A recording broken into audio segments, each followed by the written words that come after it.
they're changing my voice. So a huge part of what's happened here has to do with sexual control.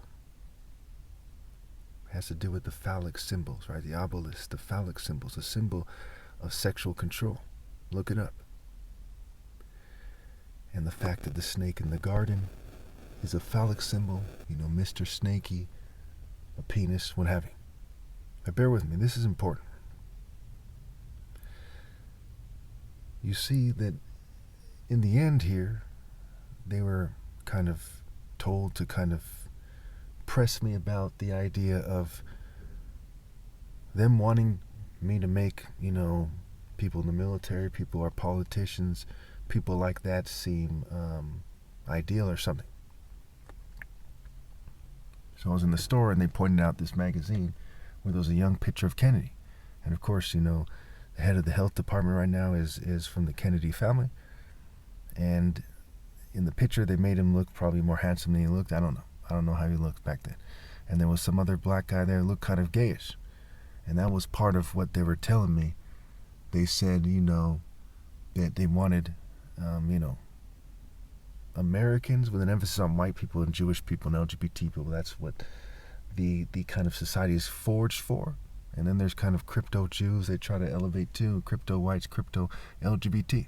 Okay, so they wanted me to feed into the falsehood that they're ideal. Now, this is not some kind of petty disagreement between me and them, right? On my end, it is of the utmost importance that I do God justice and His natural direction justice and what is naturally more appealing justice and the reproductive cycle of righteousness being infinitely greater than a mere American reproductive cycle or governing class or European or Israeli or whatever, okay, or any other nation on the planet. So I don't have the sane option. I don't have the option, the logical option. I don't have the option to choose to try to elevate them, okay? And I think everyone should think about what it means, right? What it means to try to press Jesus in this day and age especially. To do such a thing in any day and age makes no sense. But maybe long ago, thousands of years ago, it made more sense when there was a lot less attractive females, and perhaps they were sharper than the females we have today, I don't know.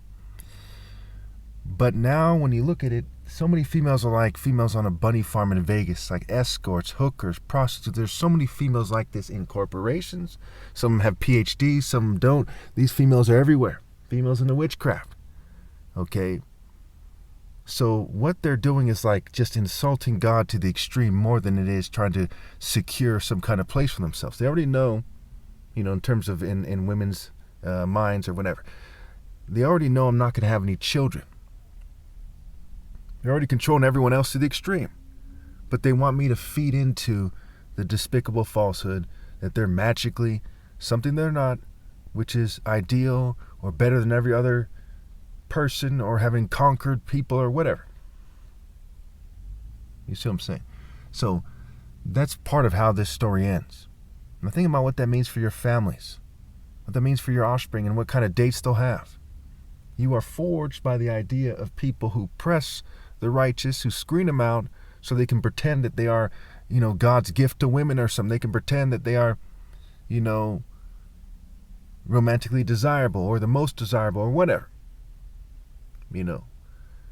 And there's obviously the emphasis on psychology and fake love and the games they're playing there, the kind of white knight complex, the black guy dying in the movies, the white guy trying to be the sex symbol and all this kind of stuff. It's very sick, very sick. When I look at that and keep in mind I'm even part white, you got to wonder what whites, Jews, and LGBT, rich whites, Jews, and LGBT people are thinking. Because that doesn't help them. You live in a very prostitute-like planet to the point where even in your book, it says that the spirit of the world is like subdued by a prostitute. Subdued by the prostitute more than the beast. The beast is subdued by the prostitute. The prostitute is said to be the great city that rules over the kings of the earth, not the beast. The beast stands for the kings. They're subdued by the prostitute who sits enthroned as quote-unquote queen. So they want a bunch of nerds and weirdos and all kinds of weird LGBT people and sick people and prostitutes to think that they are ideal, something that I'm pretty sure they'll never achieve unless they hack people's brains like completely or something. Okay? But even if they did, what the hell is it worth? And they certainly don't need me to feed into it. That's how crazy the governing class is. That's how crazy the rest of the world has become. Everyone outside the divine order, everyone who doesn't obey God through me, and my parents are blameless, they become that crazy. This issue is extremely important to God and I, and to them, it means nothing. It's a stupid frat game at best. It has no practical application. They look dumber than shit. They're like embracing some kind of psychotic ego where they say, well, I'm in the military and I'm wearing a nice suit and da-da-da-da, I'm in uniform like in the Marines or something, in the Air Force. I'm fucking retarded. How much could that really be worth to somebody? That should not be worth any more to somebody than a McDonald's person in their uniform. America is and always has been a very corrupt and evil nation. Always has been. Until the day that it no longer exists, certainly it always will be. Up to that point, that is. It will be up to that point, rather. What pride is there in that? What beauty is there in that? What appeal is there in that? You really want your females to be as crazy as they could possibly make them till they think the corruption is magically good. Like the Bible says, you call good evil and evil good. And your politicians and your corporate guys. And so hopefully this, hopefully my flesh dies soon. I've been waiting for this. I've been eager.